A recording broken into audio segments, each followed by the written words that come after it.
Plan ছিল যে যেভাবে হোক আমি রাত জেগে কাজ করলে পরেও আমেরিকান টাইমে তারপর আমি যাব, কারণ আমার দুইটা প্রেস কনফারেন্স ছিল অনেক বড়। একটা হচ্ছে আমরা বিশ্বজুড়ে বাংলা গান স্লোগানে একটা রিয়েলিটি শো, যেটা আপনার ওয়ার্ল্ডের যেখানে বাঙালিরা থাকেন, বাঙালি ভাই বোনেরা থাকেন এবং গান চর্চা করেন, তাদের নিয়ে এই মেগা রিয়েলিটি শোটা শুরু হচ্ছে। বিশ্বজুড়ে বাংলা গান, মানে এই কনসেপ্টটা আসলে কেন তৈরি হলো বা এই আইডিয়াটা কিভাবে আসলো আপনার? এটিবিএস এর স্লোগান হচ্ছে বিশ্বজুড়ে বাঙালি আনা।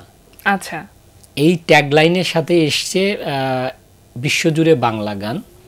তো আমাদের সাথে তানভীর তারেক ভাই আছেন, উনি তো ন্যাশনাল অ্যাওয়ার্ড উইনার গান মিউজিক ডিরেকশনের। আমরা বেশ বড় বড় গুণী শিল্পীদের সাথে আমরা এটা শুরু করেছি। রিজিয়া আপা আছেন, ফাতেমাতুজ জোহরা আপা আছেন, কোনাল আপা আছেন, অনিমা রায় আছেন।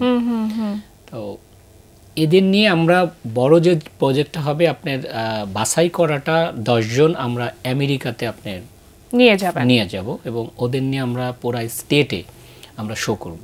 যেহেতু এটা পুরো বিশ্বব্যাপী, মানে শুধু বাংলাদেশের মধ্যে হলে সেটা ব্যাপারটা হয়তো কিছুটা সহজ হতো, কিন্তু বিশ্বজুড়ে বাংলা গান যারা গাইছে তাদেরকে উঠিয়ে নিয়ে আসাটা, এটা আপনাদের টার্গেট আসলে কান্ট্রিগুলো কোনগুলো? মূলত যেখানেই আপনি বাংলাদেশিরা আছেন সেখান থেকে আমরা নিয়ে আসব।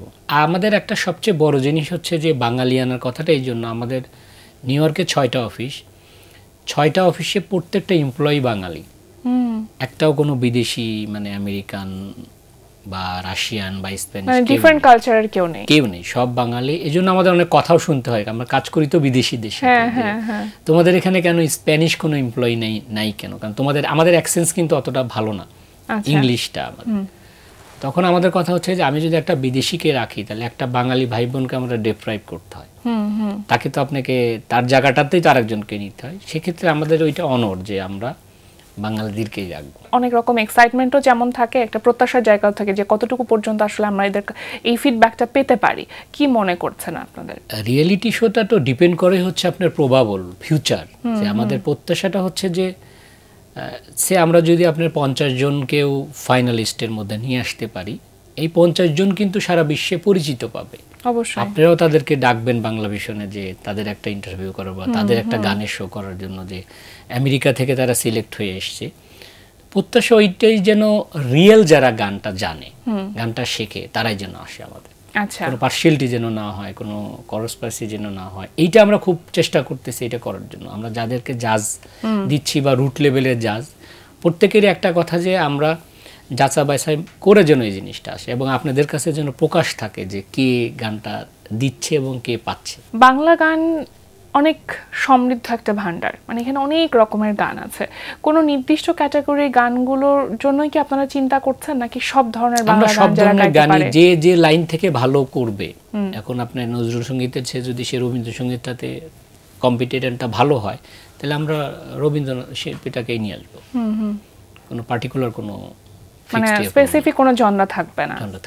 আচ্ছা, যে 10 জনকে আপনারা একেবারে ফাইনালিস্ট হিসেবে নির্বাচন করে তারপর ইউএসএ তে নিয়ে যাবেন, তাদেরকে নিয়ে আপনাদের পরিকল্পনাটা কি? ফাইনাল রাউন্ডগুলো তো আমেরিকাতেই হবে, নিউ ইয়র্কে হবে। নিউ ইয়র্ক আমাদের নিজস্ব স্টুডিওতে হবে।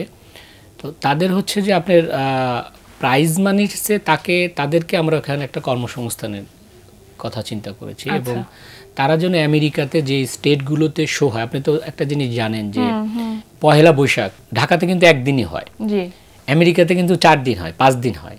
এক একটা সংগঠন এক দিন করে, কারণ তার ছুটির উপরে ডিপেন্ড করে, যে সানডে করে বা মানডে করে বা টুয়েসডে করে। দেখবেন পুরো এক সপ্তাহ জুড়ে এখন পহেলা ফাল্গুনি হচ্ছে, প্রতিদিন আমাদের চ্যানেল কভার করতে হয়।